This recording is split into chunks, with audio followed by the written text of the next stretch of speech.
আমি বলতে চাই আপনাদের সম্মুখে যে আমাদের পাতলু ভাই এমএলএ দাঁড়িয়েছে 193 বিধানসভা, তো আপনাদের বাথরুম পরিষ্কার থেকে হাগামুতা ছুঁচা পর্যন্ত করে দেবে। ওবে ওয়া করবি তবে তো ভোট পেবি। তাও ঠিক।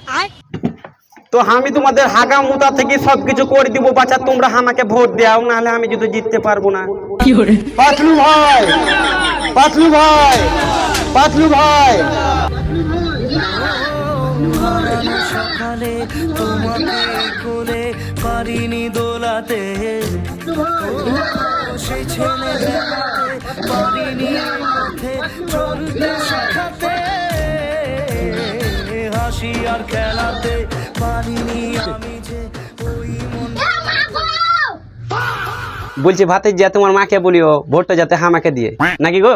হ্যাঁ পাতলু ভাই, পাতলু।